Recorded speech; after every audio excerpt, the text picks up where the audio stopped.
성경 306페이지에 있습니다.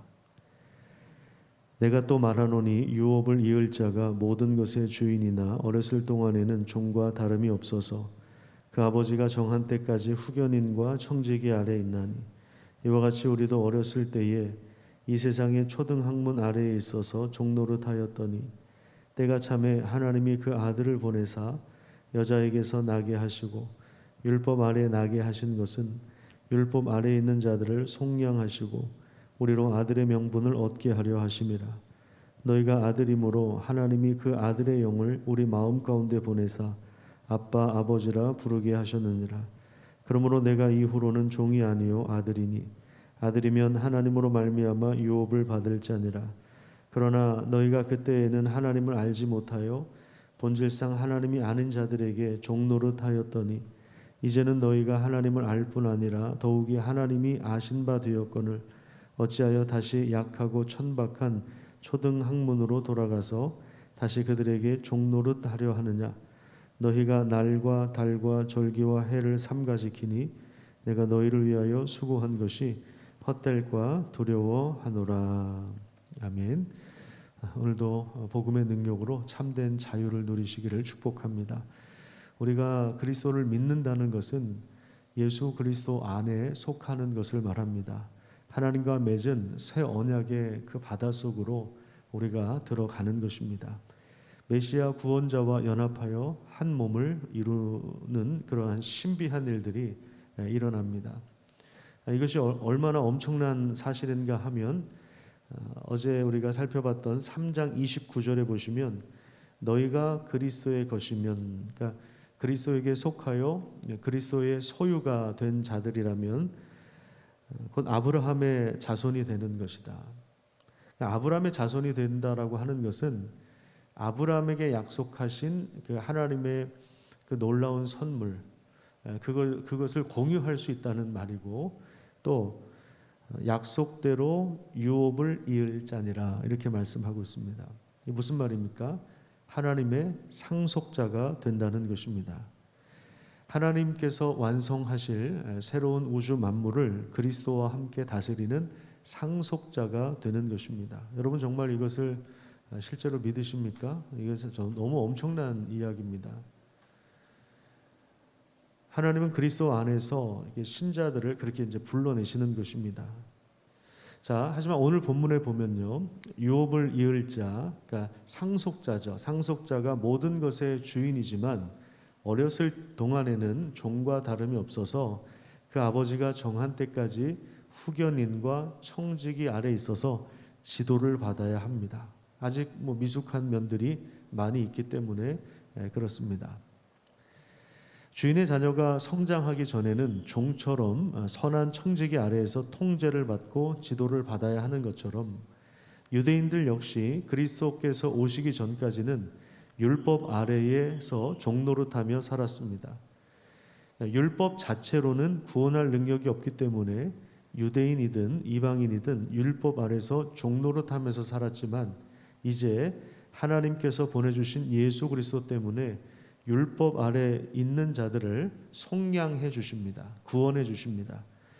그리고 우리로 하여금 아들의 명분을 얻게 하셨습니다. 5절 말씀을 우리 같이 한번 읽도록 하겠습니다. 시작.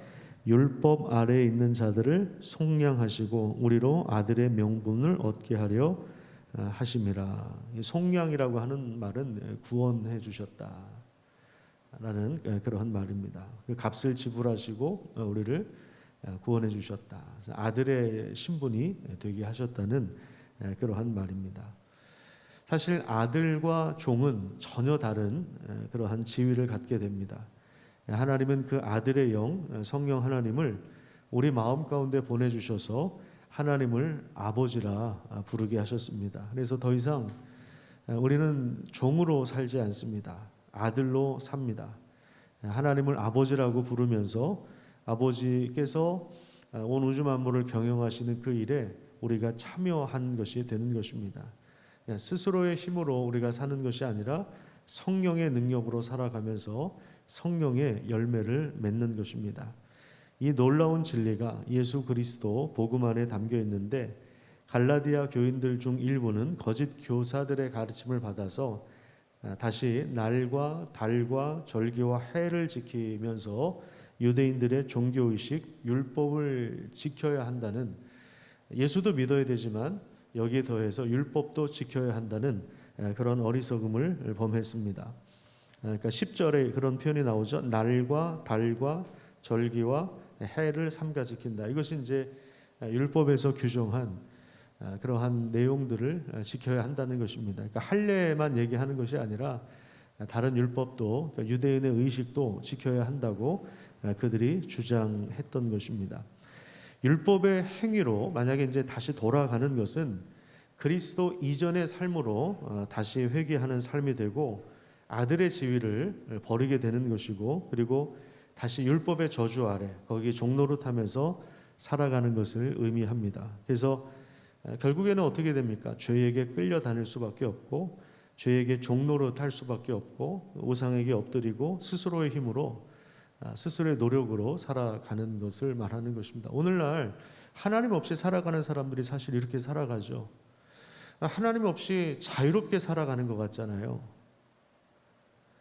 사람들이 그럽니다. 예수 믿는 사람들을 향해서 너 뭔 재미로 사냐 이렇게 얘기하잖아요. 그런데 세상 사람들이 그러면 자유롭게 사는 것 같죠. 내가 하고 싶은 대로 하면서 살아가는 것 같죠.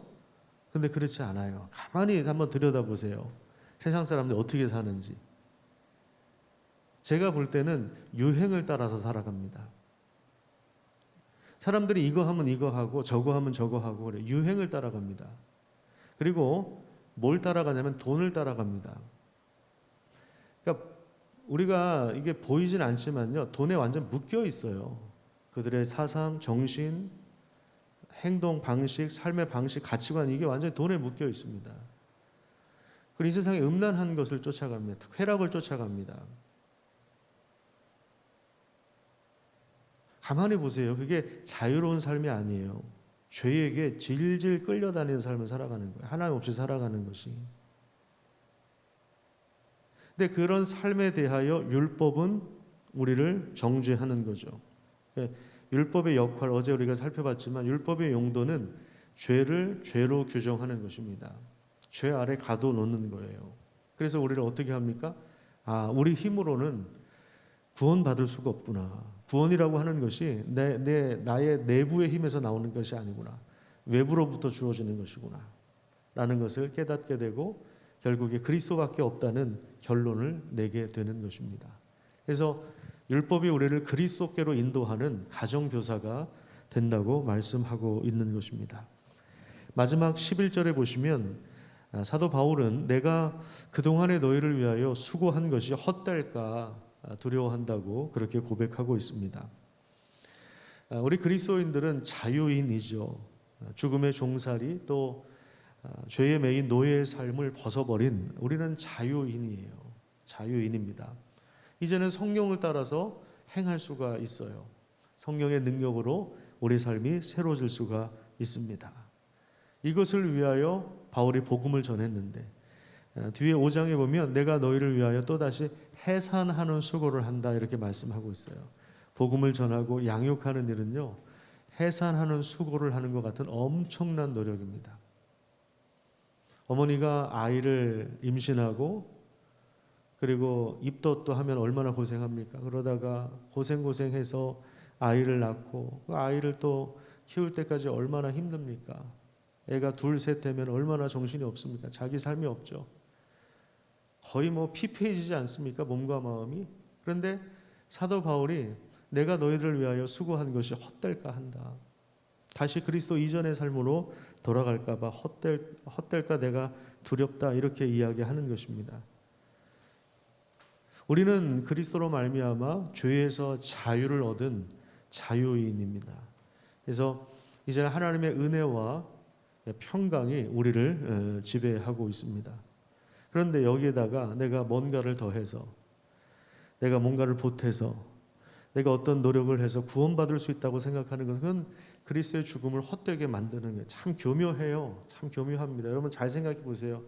여러분 오늘 이따가 한 9시쯤에 예수님 다시 오셔요. 그러면 여러분 정말 하나님 나라에 들어갈 자격이 있습니까? 하나님 나라에 들어갈 수 있습니까? 라고 물어보면 대답하는 분들이 별로 없어요. 좀 깜짝 놀랄 일입니다. 왜? 아유, 목사님, 내가 예배도 제대로 드리지 못하고요. 온라인 예배도 내가 자꾸 빼먹고, 또 온라인 예배를 드리다 졸기도 하고, 뭐 늦게 들어오기도 하고, 내가 봉사도 제대로 안 하는 것 같고, 내가 애들을 향해서 욕도 하고, 거짓말도 하고, 뭐 이런 식으로 나의 행위를 언급한다고요. 나의 행위. 무슨 얘기예요? 그럼 자기가 올바로 행위를 하면, 내가 올바로 행동을 하면, 내가 올바로 살면 구원받을 수 있다. 이게 무슨 말입니까? 자기 의에 빠진 사람이에요. 자기 의. 자기 의를 가지고 구원을 얻으려고 하는 사람이죠. 이게 이제 마귀의 속임수입니다. 하나님을 벗어나게 하는, 하나님의 은혜가 필요 없다고 하는, 하나님의 말씀이 필요 없다고 하는 그 악한 영의 속임수가 교묘하게 우리를 지금 공격하고 있는, 미혹하고 있는 것입니다. 우리는 그리스도로 말미암아 자유를 얻는 것입니다. 내가 뭔가 노력을 해서 구원을 받을 수 있다고 여기는 것은 그리스도의 죽음을 헛되게 만드는 것이고 하나님의 은혜에서 떨어져 나간 자다. 그렇게 이야기하고 있는 것입니다. 그리스도 안에서 주어진 우리의 삶이 얼마나 귀한 것인지를 깨닫고 누리고 그 복음을 전할 수 있는 그런 삶을 살아가시기를 간절히 축복합니다. 기도하겠습니다.